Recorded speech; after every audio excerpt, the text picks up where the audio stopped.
Hi, hello, how are you? I'm Pia and today I'm going to be doing my February wrap-up. In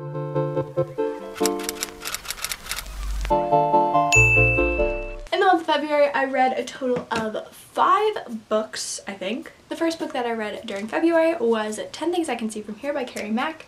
This is a queer and anxiety rep-filled book that is set in Canada, Vancouver, I believe, about the main character Maeve dealing with a lot of family drama and troubles and her sexuality, as well as having frequent panic attacks. And I really liked this book. I haven't heard many people talk about it, and it's definitely like a hidden gem. I love some good mental health rep, so I really enjoyed this.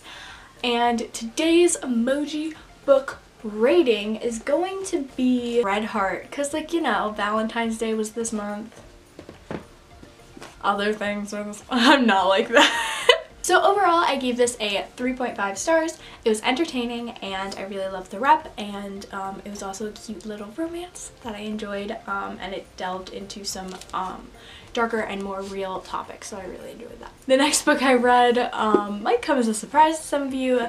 Others probably not so much, and that is Harry Potter and the Philosopher's Stone in Italian. Trying to read all of the books in Italian, as well as Spanish, but I just only own the first Italian book, and I also wanted to just reread the series anyways. I don't have too much to say, obviously, since it's literally just the first Harry Potter and most people pretty much know what's going on there. Loved it. And it was a really fun experience. As I said, I definitely want to continue reading in other languages because it's like those are kind of like my two favorite things, languages and Harry Potter. So I'm really excited to do that. And yeah, I gave it 5 out of 5 stars because it's, you know, Harry Potter. Next up here, I have my books that I read for the Contemporary-thon. So if you didn't see that vlog, it is up on my channel. So the first book I read for that was This Adventure Ends by Emma Mills.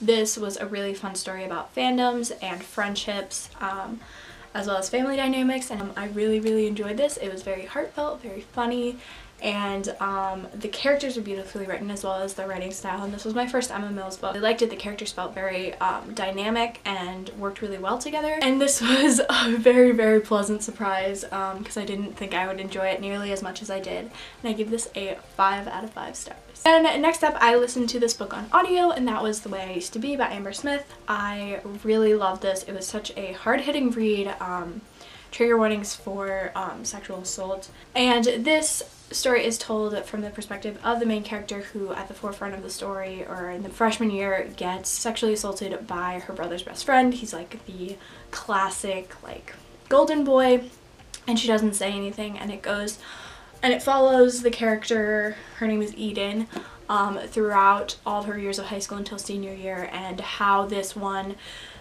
tragic and unbelievably horrible thing impacted her entire life, or at least her entire high school life. I mean, when you're in high school basically feels like life. Yeah, it's an incredible book, such a worthwhile read if you can handle the subject matter, and I loved it a whole lot. I definitely recommend the audiobook, and I give this 5 out of 5 stars. The last physical book that I read in February was The Sun Is Also a Star by Nicola Yoon. It also has a really cool concept of time, like The Way I Used to Be, but this is in 24 hours and also has some flashbacks.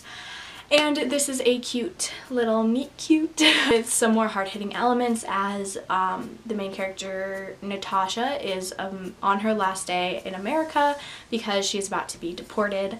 Daniel, she meets unexpectedly, of course, in a little meet cute. He is on his way to a college interview for Yale, I think.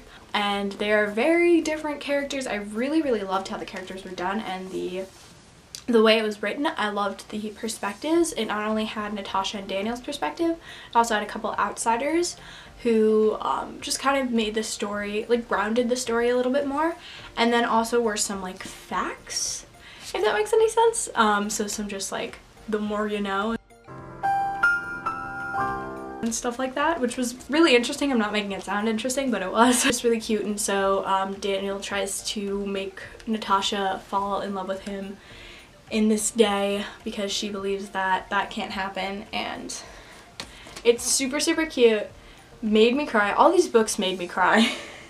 or at least most of them. I'm an emotional reader, but I really liked it. I probably already knew the synopsis from the movie because it's coming out soon. It's coming out in May, I believe, and the trailer's already out. It looks amazing, and I gave this a 4 out of 5 stars. Lastly, I read Clockwork Angel by Cassandra Clare. This is the first book in the Infernal Devices series. I don't know, I couldn't remember the title. I listened to this on audio as I've been doing for all of the Cassandra Clare books. I just really enjoy listening to them. I completely devoured it. I loved it so much. I really missed all the Shadowhunter world. I have already moved on to the next book, and I'm just going to probably marathon these books because they are so incredibly written. I can't really tell you too much because it is a companion series. It's set in the 1800s, and it's kind of more of a pre-series.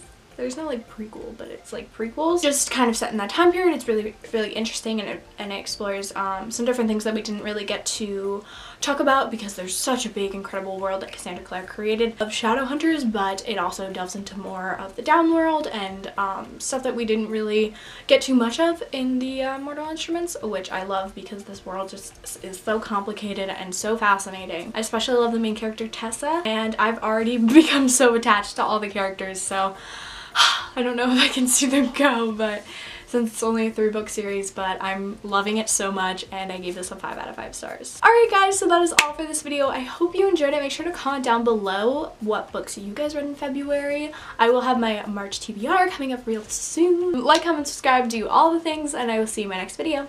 Bye!